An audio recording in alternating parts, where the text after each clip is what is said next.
front, great. If not, use the tools in the cockpit, the weight jacker and the adjusting bars. Maybe make it a little bit better. Looking for Dan Wheldon. Started 34th in this field. He has moved up 10 spots. You're on board with him. And one thing he was worried about going into this race was all that dirty air created by 34 cars. But right now, the position he's in, he actually has a small advantage because everybody else is opening the air up in front of him. And he, oh, here we go. Trouble, contact, and a huge crash. Oh. Up in turn number 2. Oh, multiple cars involved. Oh, my. It looks like Dan Wheldon may be involved in it. And Eddie, you and I spoke about this morning on the drive-in. Just this amount of cars, the speed, just the chance for what they call the big one. And what happens in conditions like that, even if you're 300 yards behind that, you cannot stop these cars. The only option you have is to try to avoid it, and it was impossible to avoid anything there. And you saw Willpower, his car involved as well. My. What a mess. That's Townsend Bell that was, I think his car was up on its side there, the 22. 15 there of Jay Howard. An additional entry, excuse me, is that the 19 or 15? I can't see with the sun shining there. Some of the car is broken. They're showing that as Alex Lloyd, the 19. It is the 15 of Jay Howard. Yes. One of the cars actually flew for about 200 yards in the air. Red flag is out here at Las Vegas Motor Speedway on lap number 12. And from high above, you can see the carnage. We talk about the car going through the air. Eddie, you know that these cars run so low down to the ground. We mentioned before, we saw them hitting the ground and sparking, that anything underneath the car, underneath the floor, underneath the tub, really just gets the air underneath the car itself, and up it will go. We saw J.R. Hildebrand out of his car. There is Dario Franchitti. Somehow he managed to get through the carnage, but Sure, guys, I mean, there's just nothing I can do. Willpower did not. 10-4. They are going to stop you at pit lane on the right-hand side. They want the drivers to stay in the cars. What Franchitti was alluding to is there's nothing he can do avoiding the debris that's on the track. Well, there is debris everywhere. You can see just how many cars are literally torn apart. And this was the one thing, and there is the 18 of James Jakes. Now, he had a crash early in practice on Friday. That is actually a KV Racing backup car that they put together for him. Now, I don't see much damage on there, but he's out of the cockpit. And look at this from high above. And this was the one thing we were fearing when we saw qualifying and the two championship contenders in the middle of the field. A big crash like this early in the race. What happens in accidents like this is that a single mistake by anybody, which might be dirty air, could be anything, multiplies itself so fast that you start accumulating cars. There's no way that you can control what happens. Once you start spinning at those speeds, it's impossible. It's impossible to solve the problem. And when we were watching that, Eddie, I'm not sure that anybody made a mistake, because I started to see some sparks. I was wondering if actually there was a suspension failure or a failure on a car, and the sparks I saw, and then all of a sudden people started to collide with each other. So not sure if it was a driver error. There's Paul Tracy to the right there. We're going to sort this out. We know at least 8 cars are involved, maybe more. So stay with us. We'll go side by side, and it's only lap 13. And we've already had a huge crash here at Las Vegas. All our events, and as drivers, we know that when we have a situation like this, Eddie, that the best people are there to take care of us. Absolutely. Okay, this is slow motion from high above. We talked about 3 or 4 wide. Watch Sebastian Zaveja, right? Yes. Little contact right there. Now he's trying to go from the low side to the high, from the high side down low to get going for the turn. Oh. And what ends up happening is that he got stuck back up there, turned around, tried to take another move going down, guys, and the back end started to come around, and that started the chain reaction. He was uncomfortable being on the top lane, and he tried, like you said, there's the car. Look, there's 2 cars that are airborne. This puts Wheldon racing in perspective. This is the horrible accident that everybody has always hoped would never occur. And as we said, 15 cars we now know of involved out of the 34 that started this race. We're under. And as you mentioned, Eddie, cars just going for the same spot, and at this speed it just starts to go sideways. Cars start to climb up and over, And as further cars continue to come into frame, you'll see cars starting to slide through and jump into the air, and now watch towards the catch fence. And the car now goes up. It's airborne, and it gets catapulted, and it gets into the catch fencing with the cockpit area first, which is something that you just cannot be prepared for. And there's nothing you can actually do. I mean, there's nothing you can do. The drivers are put into position. There's nothing they can do. Here it's in slow motion, but you can see how it arrives. And the parts are going everywhere, and as a driver, you're trying to miss the large pieces, the cars themselves, and parts are falling out of the sky. You really don't know where to go or what to do, and if you escape this and you get through it, you sort of pinch yourself when you're on the far side of it and said, I made it. And unfortunately, some did not.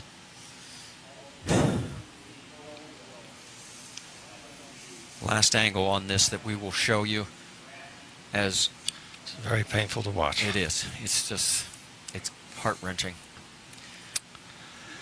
You know these people as competitors, as sometimes they're angry with what you say about them on the air, but trust me, when there's these moments, there it is right there, and that's the compact or the impact you were talking about, Scott. Cockpit towards the catch fence. Another view from Danica's car, as she was one of the 19 that managed to make it through. She's on the lower part of the track, which was a good position to be in, but she has a bird's eye view of everything from here.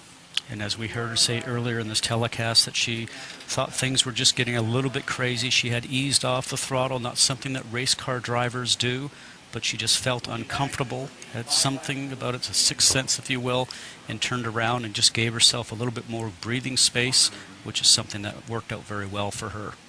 Charlie Kimball's view, he was in the middle lane, had nowhere to go. And a car went right over the top of him. And there's another car flying over the top. And literally, I've been in these accidents. There's nothing you can do. Once it starts to happen, the momentum has to just play itself out.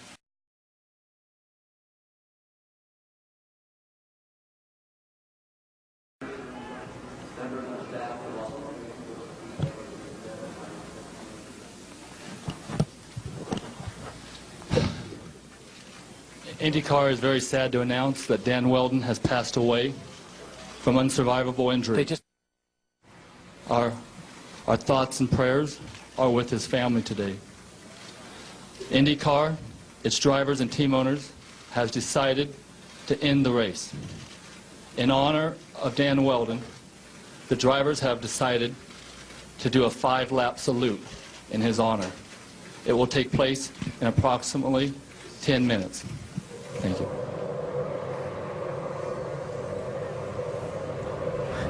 And here we are on the track, everybody lined up along pit lane, and there is the field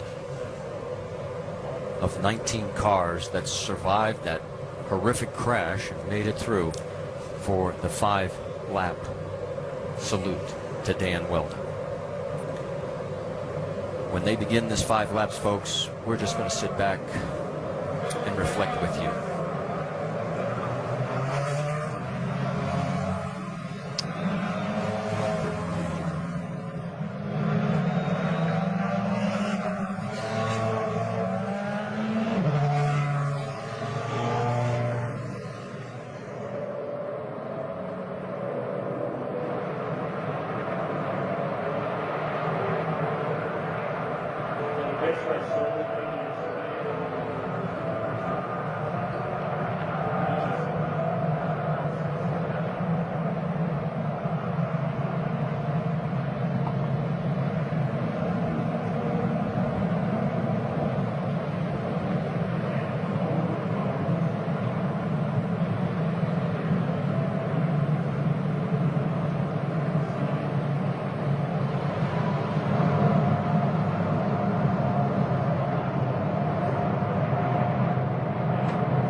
So the 2011 Izod IndyCar Series comes to a close, but not the way that any of us had anticipated nor wanted.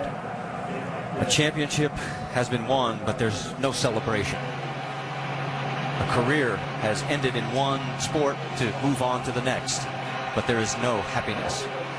And for all of us, it is just an emptiness as we have lost truly a great racer in Dan Wheldon.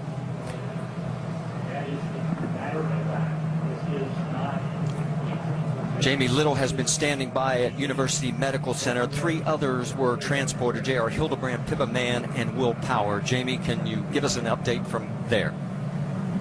I can't hear the booth. University Medical Center right now in the trauma department, and as you can imagine, there's a lot of emotion here. Dan Wheldon's wife, Susie, their 2 little boys, his 3 brothers, and his sister were all by his side. Team owner Sam Schmidt is here. I've been told that Dan Wheldon's parents are at home in England. As for Susie, his wife, a plane is going to North Carolina to bring her family here to Las Vegas. And there's a lot of friends and family surrounding the outside trauma area at this time. All right, Jamie, and obviously there's no more information available for J.R. Hildebrand, Pippa Mann, or Will Power, as they are still being treated over at University Medical Center. With this, we close out the season, Scott. Like I said, not the way we were anticipating at all. Absolutely not, Marty. And I think of Dan Wheldon, just a superb person, a very, very fast race driver, somebody that I'm going to certainly miss, not only here at the IndyCar track, but saw him all the time at the kart track, and somebody that all the young drivers looked up to, Eddie. And we'll continue to look up to an amazing human being with so much enthusiasm, and I'm at a total loss. I just can't believe what just happened. He always had a smile on his face. In fact, he had actually done 3 television broadcasts with our Versus crew, the people that do the races when we're not on. And who knows, he may have had a career there. Many people ask me why I always sign off till we meet again. Because goodbye is always so final. Goodbye, Dan Wheldon.